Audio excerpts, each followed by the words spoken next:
brought to you by Sensodent K. बस back नहीं आया। SLS पैराफिन और दूध का करंट भी कौन? तो लाइफ का करंट ऑन? कुछ भी। तो ट्राई करके देख ले। सेंसोडेंट के टूथपेस्ट फॉर सेंसिटिव टीथ। ये हैं जो बाइडेन, अमेरिका के राष्ट्रपति, और उनकी बाईं तरफ यूक्रेन के राष्ट्रपति वोलोदिमीर ज़ेलेंस्की खड़े हैं। मंच है वॉशिंगटन में नेटो समिट का। मंच पर माइक बाइडेन के पास है। उन्हें ज़ेलेंस्की को पोडियम पर बुलाना है, मगर वो एक गफलत कर देते हैं। आप खुद देखिए। Now I want to hand it over to the president of Ukraine, who has as much courage as he has determination. Ladies and gentlemen, President Putin. President Putin. He's going to beat President Putin. President Zelensky. I'm so focused on beating Putin, we got to worry about it. Anyway, Mr. President. I'm better. You are a hell of a lot better. तो Biden ने यह किया कि वो Zelensky के बदले Putin का नाम पुकारने लगे। बाद में गलती सुधारी भी, लेकिन तब तक तो खेल हो गया। ये पहली बार नहीं था जब बाइडेन ने नामों में हेर फेर किया हो या बोलते बोलते कहीं और निकल गए हों, विचरण करने लगते हैं बात करते करते। जब जब वो ऐसा करते हैं, उनकी उम्र और उनकी फिटनेस पर बहस तेज हो जाती है। 27 जून की डिबेट के बाद बाइडेन की उम्र राष्ट्रपति चुनाव का सबसे बड़ा मुद्दा बन चुका है। नेटो समिट में उनके पास अपने में सुधारने का मौका था, मगर ज़ेलेंस्की वाली क्लिप के बाद रही सही कसर भी अब जाती रही है। जिस तेज़ी से बाइडेन की पकड़ घट रही है, डोनाल्ड ट्रंप की वापसी का ग्राफ ऊपर जाता जा रहा है। डोनाल्ड ट्रंप आप जानते ही हैं कि रिपब्लिकन पार्टी के संभावित उम्मीदवार हैं। 15 जुलाई से विस्कॉन्सिन में पार्टी का नेशनल कन्वेंशन शुरू हो रहा है। उसमें उनके नाम पर औपचारिक मुहर लगना लगभग तय है। जैसे जैसे ट्रंप की वापसी की जमीन तैयार हो रही है, वैसे वैसे एक दस्तावेज भी घूमने लगा है। 922 पन्नों के इस दस्तावेज में ट्रंप सरकार का घोषणा पत्र इसे बताया जा रहा है। इसमें अमेरिका के अंदरूनी मसलों से लेकर विदेश नीति तक का फ्यूचर प्लान लिखा है। मसलन राष्ट्रपति को निरंकुश शक्तियां, शिक्षा मंत्रालय पर ताला, पॉर्न पर बैन, अबॉर्शन पिल पर पाबंदी, 50,000 से अधिक सरकारी अधिकारियों के बर्खास्तगी, FBI को खत्म करना, होमलैंड सिक्योरिटी में आमूलचूल बदलाव करना, वगैरह वगैरह वगैरह। बहुत लंबी लिस्ट है। इस दस्तावेज का नाम है प्रोजेक्ट 2025। ट्रंप ने इससे किसी भी तरह का संबंध होने से इनकार किया है, मगर अंदर की कहानी कुछ और कहती है। दस्तावेज तैयार करने वालों में से अधिकतर ट्रंप के करीबी लोग हैं, पहले कार्यकाल में उनके साथ काम कर चुके हैं। अगर ट्रंप दोबारा राष्ट्रपति बने तब उनकी सरकार में वापसी भी हो सकती है। इन दैट केस ट्रंप 2.0 में प्रोजेक्ट 2025 के असर से इनकार नहीं किया जा सकता। तो आज हम जानेंगे कि प्रोजेक्ट 2025 क्या है और कहां से आया, और क्या अमेरिका में तानाशाही व्यवस्था आने वाली है, और प्रोजेक्ट 2025 में हिंदुस्तान के बारे में क्या लिखा है। नमस्ते, मैं हूं निखिल और आप देखना शुरू कर चुके हैं दी ललन टॉप का अंतरराष्ट्रीय प्रसंगों से जुड़ा रोजाना का कार्यक्रम दुनियादारी, जहां आज बात प्रोजेक्ट 2025 की। हम इसे प्रोजेक्ट 25 कहेंगे, वैसे बार बार 2025। पहले बेसिक को क्लियर करते हैं। प्रोजेक्ट 25 एक पॉलिसी ब्लूप्रिंट है जिसमें बताया गया है कि किन विषयों पर सरकार की कैसी नीति होनी चाहिए। इसे हेरिटेज फाउंडेशन ने बनाया है। ये एक अमेरिकी थिंक टैंक है, 1973 में बना और 1980 के दशक से नीतियां बना रहा है। उनका फोकस रिपब्लिकन पार्टी पर रहता है। कई सरकारों ने उनकी नीतियों को लागू भी किया है, यानी एक रिपब्लिकन थिंक टैंक आप इसको कह सकते हैं। 2015 में हेरिटेज फाउंडेशन ने मैंडेट फॉर लीडरशिप नाम से एक डॉक्यूमेंट बनाया था। जनवरी 2017 में ट्रंप राष्ट्रपति बने। 2018 में फाउंडेशन ने दावा किया कि ट्रंप सरकार उनके 64% सुझावों को लागू कर चुके हैं, जैसे पेरिस क्लाइमेट डील को छोड़ना और फौज पर खर्चा बढ़ाना। जुलाई 2020 में हेरिटेज फाउंडेशन ने ट्रंप के chief of staff mark meadows को अपडेटेड डॉक्यूमेंट सौंपा था। उसी बरस अमेरिका में राष्ट्रपति चुनाव था। ट्रंप के अगले कार्यकाल में उन नीतियों को लागू किया जा सकता था, मगर ट्रंप चुनाव हारे। ये हेरिटेज फाउंडेशन के लिए बड़े झटके की तरह था। जैसे ही ट्रंप ने व्हाइट हाउस छोड़ा, उनके खिलाफ कानूनी कार्रवाई शुरू हो गई। सीक्रेट दस्तावेज चुराने और चुनावी नतीजा पलटने की साजिश रचने के आरोप लगे। ट्रंप को अदालत के चक्कर काटने पड़े। इसका असर रिपब्लिकन पार्टी की छवि पर भी पड़ रहा था और उस वक्त ऐसा लग रहा था कि यह पार्टी अगले कई बरसों तक सत्ता में आ नहीं पाएगी, मगर बाइडेन सरकार की गलतियों ने उन्हें उभरने का मौका दे दिया। इसकी शुरुआत अगस्त 2021 में अफगानिस्तान से हुई, जब तालिबान के कब्जे के बाद अमेरिका को आनन फानन में बाहर निकलना पड़ा और बहुत आइकॉनिक पिक्चर्स आई। वो एयरलिफ्ट कैंपेन बेहद बेतरतीब रहा, जिसके चलते कई लोग भगदड़ में मारे गए। बीच में काबुल एयरपोर्ट पर एक आतंकी हमला भी हो गया, जिसमें 13 अमेरिकी सैनिकों की मृत्यु हो गई। इसने बाइडेन को कमजोर साबित किया। फिर फरवरी 2022 में रूस ने यूक्रेन पर हमला कर दिया। अमेरिका की चेतावनी के बावजूद जंग ये होती रही, शुरू हुई, अभी भी जारी है। ये तो बाहर की बात हुई। घरेलू मोर्चे पर भी बाइडेन सख्त नहीं दिख पाए और बाकी का काम उनके भूलने की आदत और खराब फिटनेस ने कर दिया। इन सब के बीच पर्दे के पीछे दो चीजें एक साथ हो रही थी। ट्रंप 2024 का राष्ट्रपति चुनाव लड़ने की तैयारी कर रहे थे और हेरिटेज फाउंडेशन ने एक महत्वाकांक्षी पॉलिसी डॉक्यूमेंट पर काम शुरू कर दिया था। इसमें 100 से ज्यादा दक्षिणपंथी संगठन उसकी मदद भी कर रहे थे। इनका काम अप्रैल 2023 में पूरा हो गया। यही था प्रोजेक्ट 25। अब इस पे आते हैं कि प्रोजेक्ट 25 में आखिर लिखा क्या है। अलग अलग विषयों पर संभावित नीतियों के बारे में जानकारी है। मसलन फॉरेन पॉलिसी कैसी होनी चाहिए, किस देश के साथ कैसे रिश्ते होने चाहिए, कहाँ ज़्यादा कहाँ कम खर्च होना चाहिए, कौन सी नौकरी बचनी चाहिए और किस ऑफिस पर लगना चाहिए ताला, शरणार्थियों के साथ क्या करना है, ये भी लिखा है। एक एक करके पॉइंटर्स में समझते हैं। सरकार पर क्या लिखा है, जितनी भी स्वतंत्र एजेंसियां हैं उन सबको राष्ट्रपति के नियंत्रण में रखा जाए। FBI कानून के खिलाफ काम करने लगी है, उसमें बड़े बदलाव की ज़रूरत है। होमलैंड सिक्योरिटी को भंग कर देना चाहिए, उसकी एजेंसियों को दूसरे डिपार्टमेंट्स में अब्जॉर्ब कर लेना चाहिए।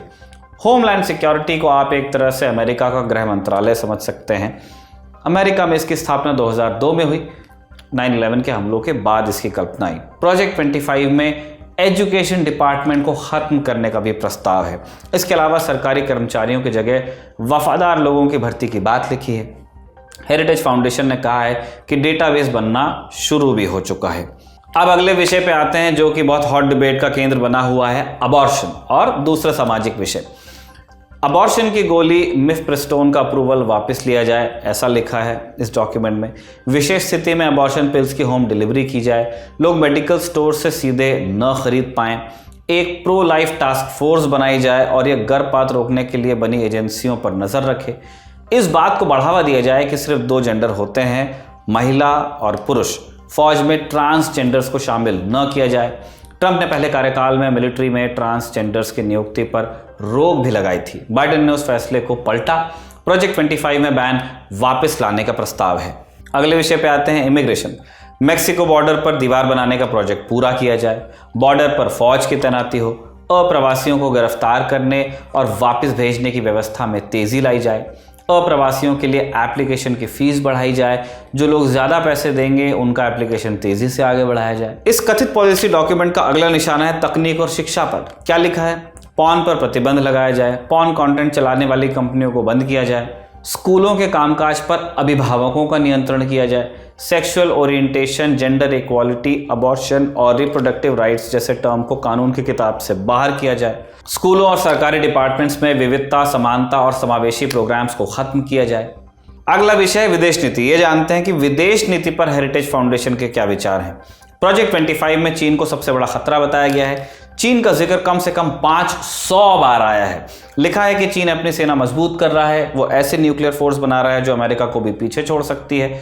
ताइवान, फिलीपींस, जापान या साउथ कोरिया पर दादागिरी दिखाने से चीन को रोकने की जरूरत है।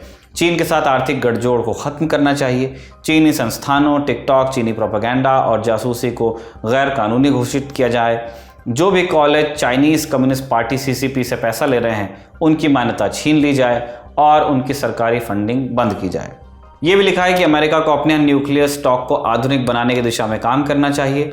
अमेरिका के परमाणु हथियार कोल्ड वॉर के दौर के हैं, उन्हें तत्काल प्रभाव से बदलने की जरूरत बताई गई है और इजराइल की मदद बरकरार रखी जाए। ये बहुत जरूरी है इनके लिए। जबकि ईरान को न्यूक्लियर हथियार हासिल करने से किसी भी कीमत पर रोका जाए। नई सरकार का कार्यकाल शुरू होते ही दुनिया भर में मौजूद अमेरिकी राजदूतों को इस्तीफा देना होगा। नए राष्ट्रपति अपने हिसाब से राजदूतों की नियुक्ति करेंगे जो उनके एजेंडा को आगे बढ़ाएंगे। अब आते हैं मुख्य मुद्दे पे जिससे हमारा लेना देना है। हिंदुस्तान के बारे में हेरिटेज फाउंडेशन ने क्या लिखा है। दस्तावेज में भारत का जिक्र लगभग 25 बार आया है। क्या क्या कहा गया, इजराइल, इजिप्ट, खाड़ी देशों और संभवतः भारत को मिलाकर एक सुरक्षा संगठन बनाना चाहिए। ये अमेरिका के हित में होगा। इसे सेकंड क्वाड बताया गया है। भारत के साथ द्विपक्षीय संबंध बढ़ाना अमेरिका की विदेश नीति का अहम मकसद होना चाहिए। भारत चीन के खतरे को कम करने और इंडो पैसिफिक को आज़ाद रखने में अहम भूमिका निभाता है। भारत पूर्व और पश्चिम को जोड़ने वाले समुद्री और हवाई मार्गों को चलायमान बनाए रखने की गारंटी देता है। वो अमेरिका का उभरता हुआ आर्थिक सहयोगी भी है। रिपोर्ट में भारत पाकिस्तान की दुश्मनी के बारे में भी लिखा है। इसके अलावा पाकिस्तान से उपजे आतंकवाद पर जोर दिया गया है। लिखा है कि अमेरिका को पाकिस्तान में सैन्य, राजनीतिक, सरकार और अफगानिस्तान में तालिबान शासन को लेकर सतर्क रहना चाहिए। दोनों के साथ सामान्य रिश्तों की उम्मीद नहीं की जा सकती। क्वाड के संदर्भ में भारत अमेरिका संबंधों को विस्तार देने की बात भी है। क्वाड में अमेरिका और भारत के अलावा जापान और ऑस्ट्रेलिया हैं। फिलहाल प्रोजेक्ट 25 ने भारत को वैक्सीन उत्पादन में ग्लोबल लीडर बताया है। लिखा है कि इस संबंध को बढ़ाने की जरूरत है। अब इस पर भी बात कर लेते हैं कि प्रोजेक्ट 25 को हम कितना सीरियसली लें, कितना गंभीर है प्रोजेक्ट 25। कुछ दिनों पहले हेरिटेज फाउंडेशन के सीईओ केविन रॉबर्ट्स का एक बयान चर्चा में था। रॉबर्ट्स ने कहा था कि हम दूसरी अमेरिकी क्रांति के गवाह बनने वाले हैं। अगर लेफ्ट पार्टियों ने कोई गड़बड़ नहीं की तो यह रक्तहीन क्रांति होगी। रॉबर्ट्स प्रोजेक्ट 25 के मास्टरमाइंड भी माने जाते हैं। इस प्रोजेक्ट से जुड़े लोगों का कहना है कि अंतिम फैसला लेने का हक राष्ट्रपति के पास है। ये ट्रंप के ऊपर होगा कि राष्ट्रपति बनने के बाद वो किन सुझावों पर अमल करते हैं। ट्रंप ने क्या कहा? ट्रंप ने प्रोजेक्ट 25 से पल्ला झाड़ लिया है और कहा है कि हमें कुछ नहीं पता। 5 जुलाई को ट्रंप ने ट्रूथ सोशल पर लिखा, मैं प्रोजेक्ट 25 के बारे में कुछ नहीं जानता, इसके पीछे कौन लोग हैं मुझे उनके बारे में भी कुछ नहीं पता। मैं उनकी कुछ बातों से असहमत हूं, उनकी कुछ बातें तो बेहद अजीब और घटिया हैं। वो जो कर रहे हैं मैं उन्हें शुभकामनाएं देता हूं, लेकिन उनसे मेरा कोई लेना देना नहीं है। अब ट्रंप ये जो दावा कर रहे हैं कि मुझे नहीं पता ये कौन सी रिपोर्ट है, इसमें दम कितना है? अमेरिकी न्यूज चैनल CNN ने प्रोजेक्ट 25 में शामिल लोगों की पड़ताल की है। CNN की रिपोर्ट के मुताबिक प्रोजेक्ट का हिस्सा रहे कम से कम 140 लोगों के साथ ट्रंप पहले कार्यकाल में काम कर चुके हैं। अहम पदों पर ये लोग रह चुके हैं। इनमें से 6 लोग ट्रंप के कैबिनेट में मंत्री भी रह चुके हैं। 4 को ट्रंप ने राजदूत नियुक्त किया था, जबकि कम से कम 20 पन्ने उस शख्स ने लिखे जो ट्रंप का पहला डिप्टी चीफ ऑफ स्टाफ था। CNN का दावा है कि ट्रंप और प्रोजेक्ट 25 दोनों से जुड़े लोगों की असल संख्या कहीं ज्यादा हो सकती है। अगर ट्रंप सत्ता में आते हैं तो इनमें से कई उनकी सरकार का हिस्सा भी बन सकते हैं, इसलिए वो इतनी आसानी से पल्ला नहीं झाड़ सकते प्रोजेक्ट 25 से। एक बात और है, प्रोजेक्ट 25 में लिखी बहुत सारी बातें ट्रंप अपने भाषणों में दोहराते रहे हैं। हमने अमेरिका में मौजूद वरिष्ठ पत्रकार रोहित शर्मा से पूछा कि प्रोजेक्ट 25 में लिखी बहुत सारी चीजें ट्रंप के विचारों से मेल खाती हैं। इसमें शामिल कई लोग उनके करीबी भी रहे हैं, फिर भी वो इससे पीछा छुड़ाने की कोशिश क्यों कर रहे हैं? उनका लालच आखिर क्या है? ट्रंप इससे दूरी इसलिए बना रहे हैं क्योंकि जनरल इलेक्शन में अमेरिका में आपको इंडिपेंडेंट वोटर्स चाहिए। जो डेमोक्रेट्स है वो डेमोक्रेट्स को वोट करते हैं, जो रिपब्लिकन्स है वो रिपब्लिकन्स को वोट करते हैं। जो स्विंग वोट है, अगर वो स्विंग वोटर्स को इस एक्सट्रीम पॉलिसीज के साथ ट्रंप को एसोसिएट कर दिया जाए, या अगर ट्रंप खुले तौर पे कहे कि मैं ये करूंगा, तो शायद वो इलेक्शन हार जाए। तो इसलिए अभी फिलहाल के लिए ट्रंप जो है अपनी इस प्रोजेक्ट 2025 से दूरी बना रहे हैं। कई चीजें प्रोजेक्ट 2025 में in fact extension of Trump's vision है। जो ट्रंप ने बातें कही थी उसको ही उनके लोगों ने आगे बढ़ाया है, प्रेजेंट किया है, और यहाँ तक कि बताया भी है कि कौन से एजेंसी एक्शन हो सकते हैं, किसमें उन्हें मेजॉरिटी की जरूरत पड़ेगी। तो कहीं ना कहीं ये जो डॉक्यूमेंट है और जो आउटलाइन किया गया है, इससे एक फीलिंग ऐसी आती है कि ट्रंप का आने वाला एडमिनिस्ट्रेशन जो है वो बहुत एक्सट्रीमिस्ट होगा, और ट्रंप नहीं चाहते कि इंडिपेंडेंट वोटर्स जो हैं वो इससे ट्रंप को जोड़ के देखें। इसलिए ट्रंप अपने आप को इससे दरकिनार कर रहे हैं। जो बाइडेन नवंबर 2024 में होने वाले राष्ट्रपति चुनाव के लिए डेमोक्रेटिक पार्टी के संभावित उम्मीदवार हैं, उनकी दावेदारी सबसे ज्यादा पुश लगती है। प्राइमरी इलेक्शन में सबसे ज्यादा डेलीगेट्स ने उनका ही समर्थन किया है। अगर बाइडेन खुद दावेदारी अब भी नहीं छोड़ते हैं तो उन्हें हटाना बेहद मुश्किल है। हालांकि बंद दरवाजों के पीछे डेमोक्रेटिक पार्टी के दिग्गज रास्ता जरूर तलाश रहे हैं। 11 जुलाई की न्यूयॉर्क टाइम्स की रिपोर्ट के मुताबिक बाइडेन के करीबी उन्हें मनाने की कोशिश कर रहे हैं। अगर बाइडेन रेस से नहीं ही हटते हैं तो डेमोक्रेटिक पार्टी प्रोजेक्ट 25 पर ही सबसे ज्यादा जोर देगी। ऐसा दिखाया जाएगा कि ट्रंप अमेरिका को बर्बाद कर देंगे और उससे बचना है तो बाइडेन को वोट दो। क्या प्रोजेक्ट 25 का विरोध कर डेमोक्रेटिक पार्टी खुद को रिवाइव कर सकती है, और क्या इससे बाइडेन की उम्र और फिटनेस का मुद्दा पीछे चला जाएगा? अब ये सुनिए। ऐसा कैंपेन का मानना है, बाइडेन कैंपेन का मानना है कि डिबेट परफॉर्मेंस के बाद से अब करीबन 14-16 दिन हो गए हैं, जो कॉन्वर्सेशंस रही है जो बाइडेन के लिहाज से, अनफॉर्चुनेटली जो बाइडेन के लिहाज से, वो ये रही है उनकी मेंटल फिटनेस को लेके। उनके कैंपेन एडवाइजर्स का ऐसा मानना है कि हाईलाइट होनी चाहिए कि ट्रंप एक ऐसे नेता के विरुद्ध खड़े हैं जो कन्विक्टेड फेलन है, जिनकी एक्सट्रीम पॉलिसीज हैं, और वो एक्सट्रीम पॉलिसीज को बताने का सबसे अच्छा तरीका ये है कि आप इस दस्तावेज को सामने रख दीजिए। आप बताइए कि इस दस्तावेज में जो चीज़ें लिखी गई हैं, वो अमेरिका के फैब्रिक से कितनी दूर है। उसकी एक्सट्रीम पॉलिसीज के बारे में लोगों को इसके बारे में लोगों को बताएं। तो बिल्कुल कल या परसों की बात है, खुद जो बाइडेन ने ट्वीट किया, कुछ ट्रंप ने लिखा था तो जो बाइडेन ने उसे कोट किया और ट्वीट किया, गूगल प्रोजेक्ट 2025। तो वो खुद चाहते हैं जो बाइडेन की लोग 2025 के बारे में पढ़े। उसी के बाद जो आपने बात की, सीएनएन ने एक आर्टिकल किया और ये सारी चीजें, तो मुझे लगता है कि प्रोजेक्ट 2025 में एक स्टार्क डिस्टिंक्शन दिखता है कि Joe Biden as a president कैसे हैं, उनकी पॉलिसीज क्या है, और आने वाले ट्रंप एडमिनिस्ट्रेशन की पॉलिसीज क्या होगी। तो एक चीट गाइड समझ लीजिए, एक बहुत पावरफुल डॉक्यूमेंट समझ लीजिए, जिससे जो बाइडेन ये दिखा सकते हैं कि वी शुड टॉक अबाउट कि आने वाला एडमिनिस्ट्रेशन जो है वो किस तरह होगा और किस तरह से अमेरिकियों को वो अमेरिकियों के साथ पेश आएगा। और बात यही है कि देखिए, हम बहुत अच्छे हैं और वो जो आने वाले हैं वो इस तरह की एक्सट्रीम पॉलिसीज लेके जरूर आएंगे। हेरिटेज फाउंडेशन 1980 के दशक से पॉलिसी डॉक्यूमेंट्स बना रहा है। पहली बार उनके डॉक्यूमेंट पर इतनी बड़ी बहस छिड़ी है। एक तरह से इस बार का राष्ट्रपति चुनाव प्रोजेक्ट 25 बनाम अनफिट बाइडेन बनता जा रहा है। ये दस्तावेज इतना बड़ा मुद्दा कैसे बन गया? अमेरिका में लोग इसे कैसे देख रहे हैं? मैं ये भी बता दूं दर्शकों को कि the way it works is कि अगर आप जैसे ट्रंप एडमिनिस्ट्रेशन में आपने काम किया है, आपका कैंडिडेट हार जाता है, तो you go to these policy making think tanks और वहां पे आप काम करते हैं, और फिर जब भी एक आपकी पार्टी का नेता चुन के फिर से आता है, तो वो वापस से एडमिनिस्ट्रेशन में आ जाता है। ये अमेरिका का एक असूल रहा है, बी इट रिपब्लिकन और डेमोक्रेटिक पार्टी के नेता सेंटर ऑफ अमेरिकन प्रोग्रेस जैसे थिंक टैंक्स में चले जाते हैं, फिर वहां से वापस एडमिनिस्ट्रेशन में आ जाते हैं।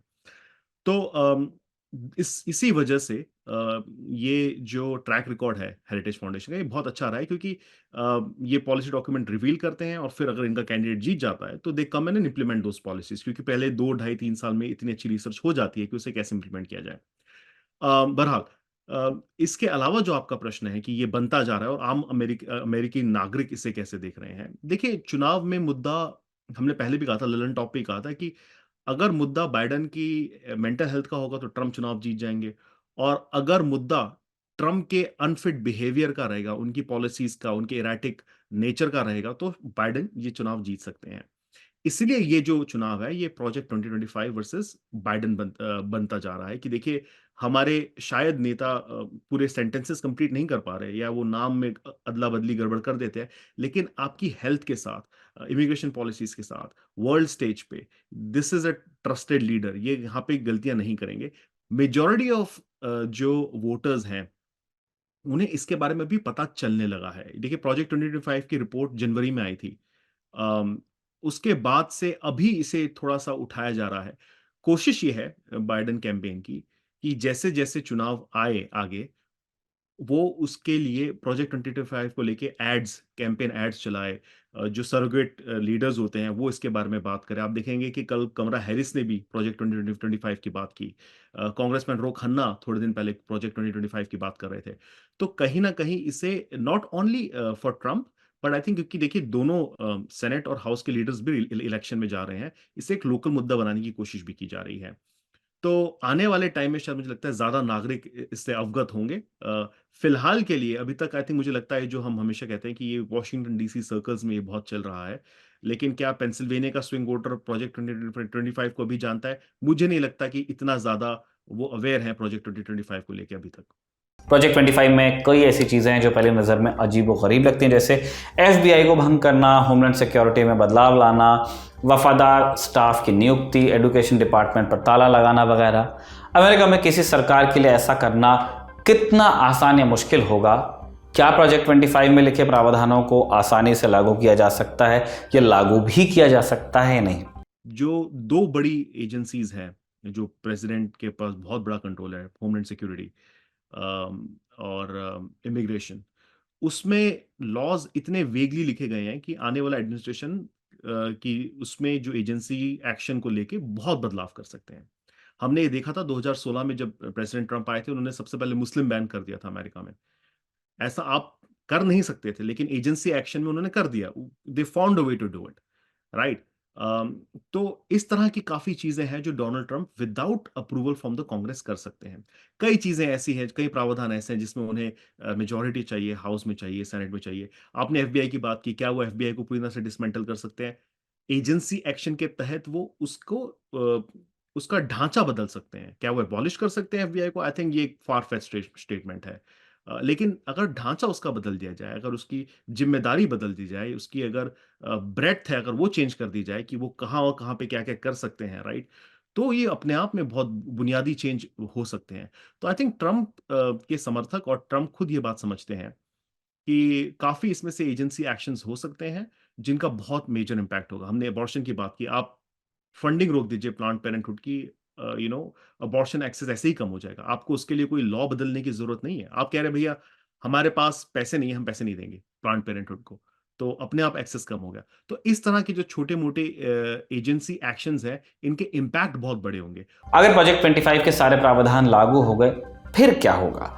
ये अमेरिका के मूल स्वरूप को कैसे बदल सकता है? अब ये जानिए। देखिए, थोड़े टाइम के लिए, लेट्स से अगर डोनाल्ड ट्रंप जीत के आते हैं और वो इस तरह के एक्शंस ले लेते हैं, एजेंसी एक्शंस अगेन, तो बिल्कुल काफ़ी एजेंसीज के ऊपर इम्पैक्ट पड़ेगा, एजुकेशन पे इम्पैक्ट पड़ेगा, इमिग्रेशन पे इम्पैक्ट पड़ेगा, हेल्थ केयर पे इम्पैक्ट पड़ेगा, मेडिकेयर पे इम्पैक्ट पड़ सकता है, ऐसा ऐसा भी कहा गया है।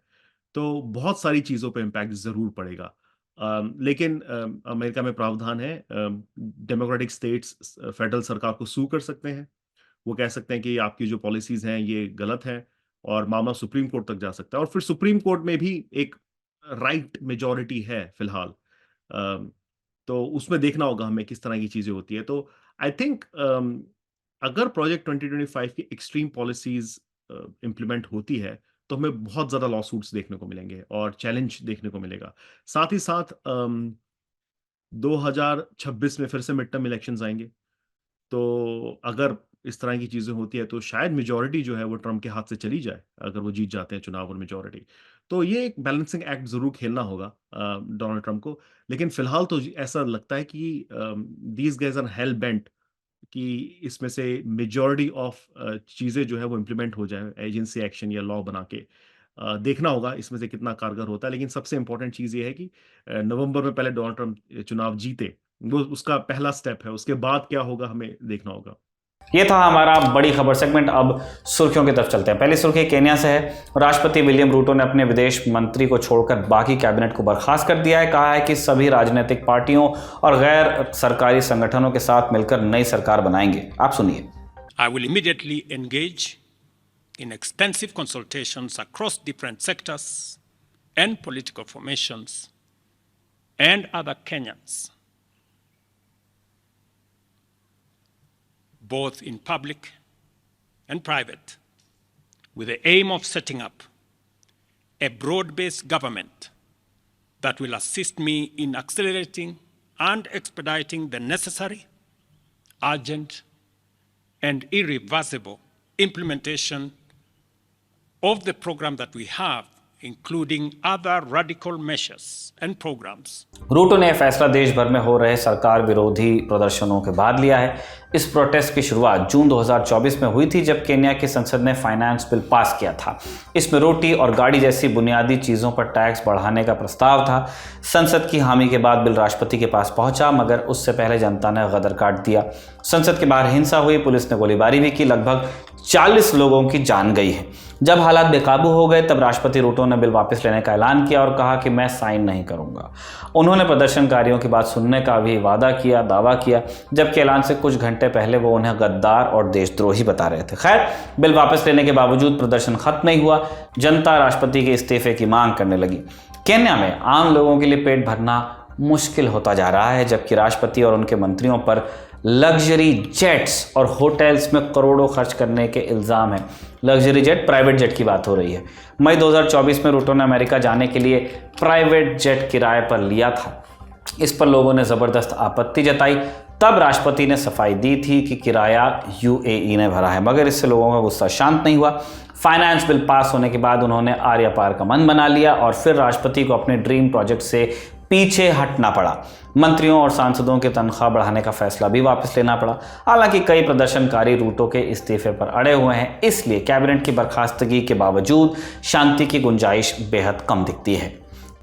केन्या में है प्रेसिडेंशियल सिस्टम, यानी राष्ट्रपति हेड ऑफ द स्टेट और हेड ऑफ द गवर्नमेंट दोनों हैं, यानी असली पावर उन्हीं के पास होती है।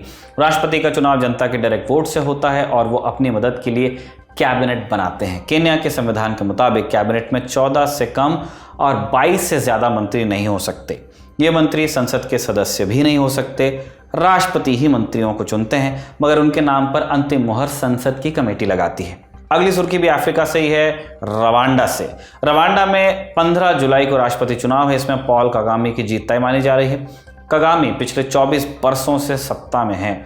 कगामे की पार्टी का नाम है रवांडा पैट्रियाटिक फ्रंट (RPF). इसकी स्थापना 1987 में हुई थी और इसी गुट ने 1994 का रवांडा जनसंहार खत्म किया था। कगामे 1994 से 2000 तक मुल्क के उपराष्ट्रपति थे।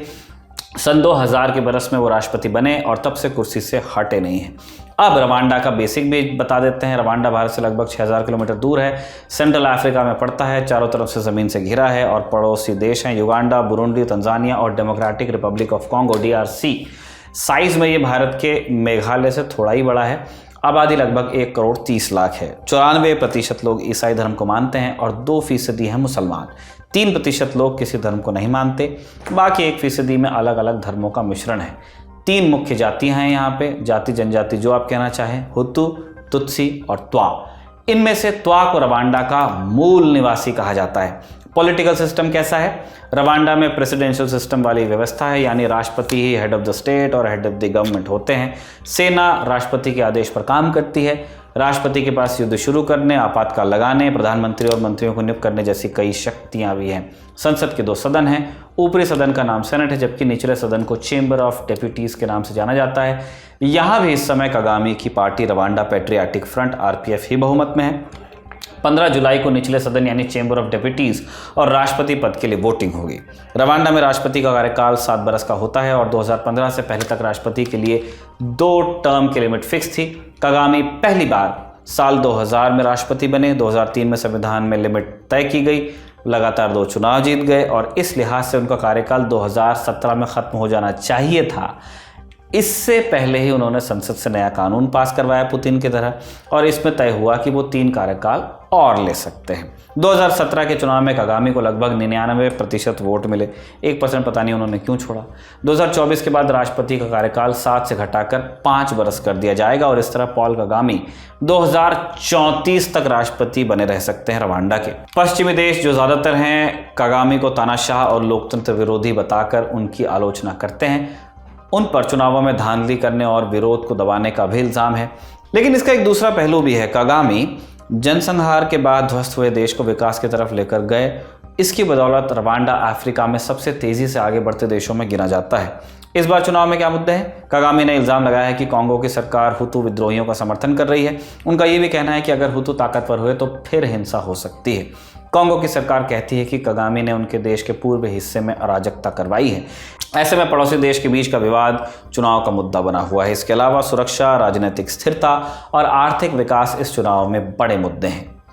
राष्ट्रपति पद के दावेदार कौन कौन हैं ये भी बता देते हैं। कगामे का मुकाबला विपक्षी democratic green party of Rwanda (DGPR) के फ्रैंक हेबिनेजा से है। इनके अलावा एक स्वतंत्र उम्मीदवार और हैं, इनका नाम है फिलिप मपायिमाना।